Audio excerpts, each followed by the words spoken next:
شروع اللہ کا نام لے کر جو بڑا مہربان نہایت رحم والا ہے۔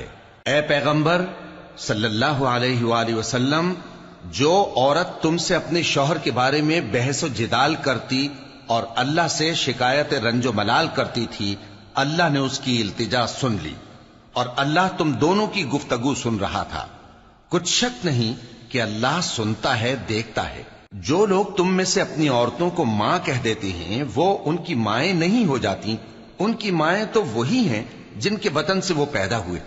بے شک وہ نامعقول اور جھوٹی بات کہتے ہیں، اور اللہ بڑا معاف کرنے والا ہے، بخشنے والا ہے۔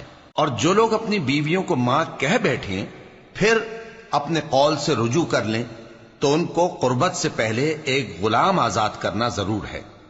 مومنوں، اس حکم سے تم کو نصیحت کی جاتی ہے اور جو کچھ تم کرتے ہو اللہ اس سے خبردار ہے۔ اب جس کو غلام نہ ملے وہ قربت سے پہلے لگاتار 2 مہینے کے روزے رکھے، پھر جس کو اس کا بھی مقدور نہ ہو اسے 60 محتاجوں کو کھانا کھلانا چاہیے۔ یہ حکم اس لیے ہے کہ تم اللہ اور اس کے رسول کے فرما بردار ہو جاؤ، اور یہ اللہ کی حدیں ہیں، اور نہ ماننے والوں کے لیے درد دینے والا عذاب ہے۔ جو لوگ اللہ اور اس کے رسول کی مخالفت کرتے ہیں وہ اسی طرح ذلیل کیے جائیں گے جس طرح ان سے پہلے لوگ ذلیل کیے گئے تھے، اور ہم نے صاف صاف آیتیں نازل کر دی ہیں، اور جو نہیں مانتے ان کو ذلت کا عذاب ہوگا۔ جس دن اللہ ان سب کو جلا اٹھائے گا تو جو کام وہ کرتے رہے ان کو جتائے گا۔ اللہ نے وہ سب کام لکھوا رکھے ہیں اور یہ ان کو بھول گئے ہیں، اور اللہ ہر چیز سے واقف ہے۔ کیا تم کو معلوم نہیں کہ جو کچھ آسمانوں میں ہے اور جو کچھ زمین میں ہے اللہ کو سب معلوم ہے؟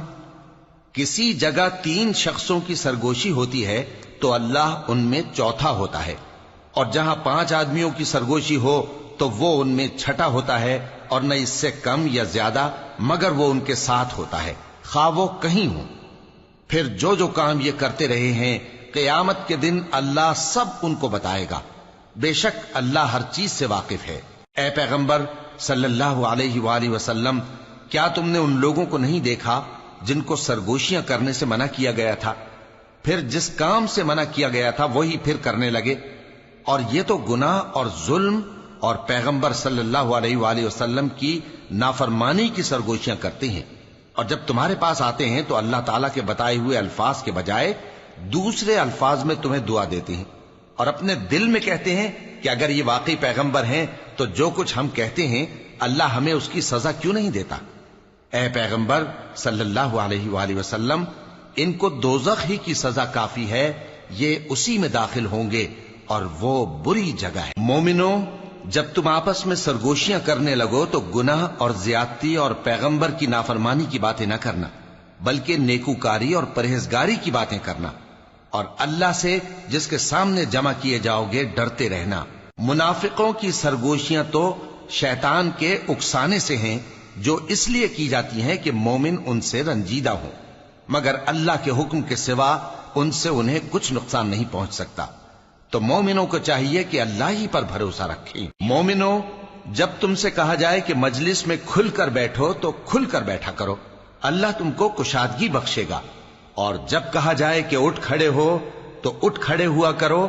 جو لوگ تم میں سے ایمان لائے ہیں اور جن کو علم عطا کیا گیا ہے اللہ ان کے درجے بلند کرے گا، اور اللہ تمہارے سب کاموں سے واقف ہے۔ مومنوں، جب تم پیغمبر کے کان میں کوئی بات کہو تو بات کہنے سے پہلے مساکین کو کچھ خیرات کر دیا کرو، یہ تمہارے لیے بہت بہتر اور پاکیزگی کی بات ہے، اور اگر خیرات تم کو میسر نہ آئے تو اللہ بخشنے والا مہربان ہے۔ کیا تم اس سے کہ پیغمبر کے کان میں کوئی بات کہنے سے پہلے خیرات کرو ڈر گئے؟ پھر جب تم نے ایسا نہ کیا اور اللہ نے تمہیں معاف کر دیا تو نماز قائم کرتے رہو اور زکوٰۃ دیتے رہو، اور اللہ اور اس کے رسول صلی اللہ علیہ وآلہ وسلم کی فرما برداری کرتے رہو، اور جو کچھ تم کرتے ہو اللہ اس سے خبردار ہے۔ بھلا تم نے ان لوگوں کو نہیں دیکھا جو ایسے لوگوں سے دوستی کرتے ہیں جن پر اللہ کا غضب ہوا؟ وہ نہ تم میں ہے نہ ان میں، اور جان بوجھ کر جھوٹی باتوں پر قسمیں کھاتے ہیں۔ اللہ نے ان کے لیے سخت عذاب تیار کر رکھا ہے۔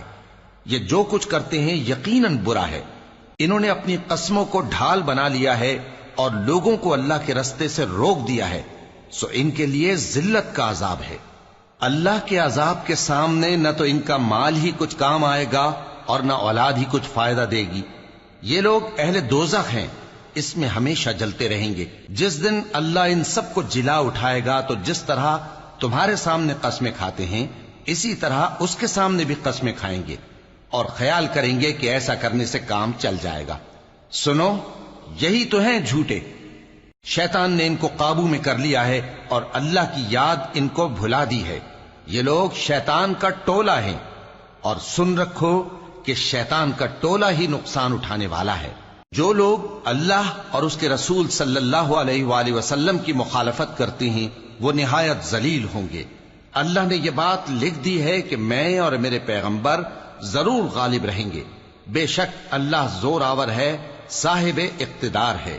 جو لوگ اللہ پر اور روز قیامت پر ایمان رکھتے ہیں تم ان کو اللہ اور اس کے رسول صلی اللہ علیہ وآلہ وسلم کے دشمنوں سے دوستی کرتے ہوئے نہ دیکھو گے، خواہ وہ ان کے باپ یا بیٹے یا بھائی یا خاندان ہی کے لوگ ہوں۔ یہ وہ لوگ ہیں جن کے دلوں میں اللہ نے ایمان کو نقش کر دیا ہے اور اپنے فیض سے ان کی مدد کی ہے، اور وہ ان کو بہشتوں میں جن کے نیچے نہریں بہہ رہی ہیں داخل کرے گا، جن میں وہ ہمیشہ رہیں گے۔ اللہ ان سے خوش اور وہ اللہ سے خوش۔ یہی لوگ اللہ کی جماعت والے ہیں۔